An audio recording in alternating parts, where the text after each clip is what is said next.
क्रिस्त में प्यारे भाइयों बहनों, कलीसिया आज से लेकर 40वां काल में प्रवेश कर रहे हैं। इसका शुरुआत राख बुधवार से लेकर शुरू होते हैं। हमारे माथे पर राख से क्रूस का चिन्ह लगाते हुए हम इस 40वां काल को शुरू करते हैं।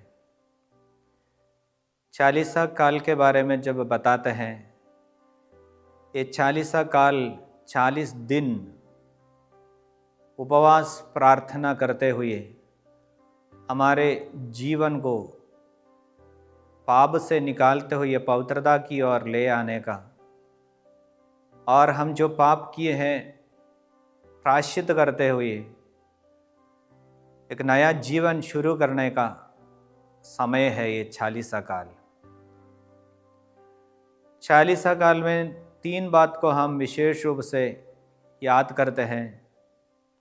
एक है हमारे पापों के लिए पश्चाताप करना, और दूसरा है पापों के लिए प्रायश्चित करना, और तीसरा है भलाई के कार्य करना।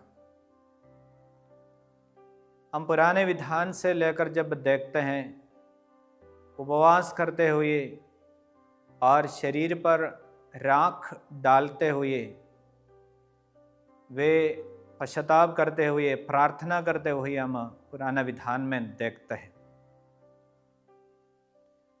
जब निनवे के लोग पाप में पड़े हुए और प्रभु ईश्वर नबी को भेजे ये बताने के लिए कि मैं निनवे को नष्ट करने के लिए जा रहा हूँ, यह सुनकर वे पश्चाताप किए और अपने शरीर पर राख डालते हुए उपवास करते हुए वे प्रार्थना किए, और प्रभु ईश्वर उनके ऊपर जो दंड भेजने के बारे में सोच रहे थे, प्रभु ईश्वर उस दंड को दूर करते हुए हम बाइबल में देखते हैं।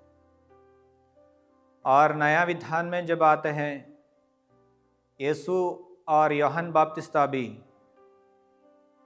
वचन की घोषणा का कार्य यही कहते हुए शुरू करते हैं, पश्चाताप करो और ईश्वर का राज्य निकट आ गया है। इसलिए ये 40वां काल हमें पश्चाताप की ओर आने के लिए बुलाते हैं।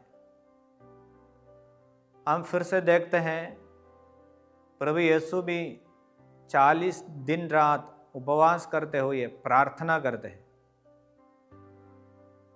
ये प्रार्थना यीशु जो किए हैं वो उनके पाप के प्रायश्चित के लिए अकेला नहीं रहा, बल्कि हम सभी लोगों के पापों के प्रायश्चित के लिए और पिता परमेश्वर से अपने रिश्ता जोड़ने के लिए और पिता से शक्ति स्वीकार करते हुए अपने मुक्ति का कार्य को जारी रखने के लिए वह उपवास प्रार्थना में समय बिताए।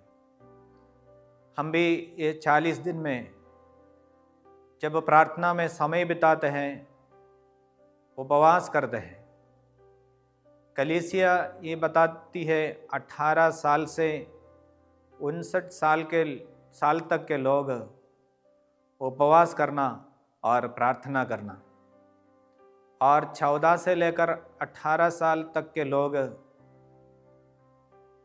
यदि मीट मछली इस तरह का भोजन से परहेज करते हुए ये पश्चाताप के कार्य को जारी रखना कलीसिया हमें सिखाती है। इसलिए भाइयों बहनों, ये 40वां काल हमारे जीवन की ओर एक बार पीछे मुड़ के देखने का समय है, और हमारे जीवन का लक्ष्य समझते हुए, जैसे प्रभु यीशु हमें बताया है, पवित्रता का जीवन जीना, क्योंकि पवित्रता के सिवा कोई भी ईश्वर के राज्य में प्रवेश नहीं कर पाएंगे। इसलिए पश्चाताप करते हुए पवित्र बनकर पिता परमेश्वर के पुत्र पुत्रियां बनते हुए आगे बढ़ने का एक तैयारी का समय है 40वां काल। तो इस 40वां काल में हम प्रभु से प्रार्थना करें, प्रभु इस समय अच्छी तरह से बिताने के लिए आप हमें सहायता दीजिए।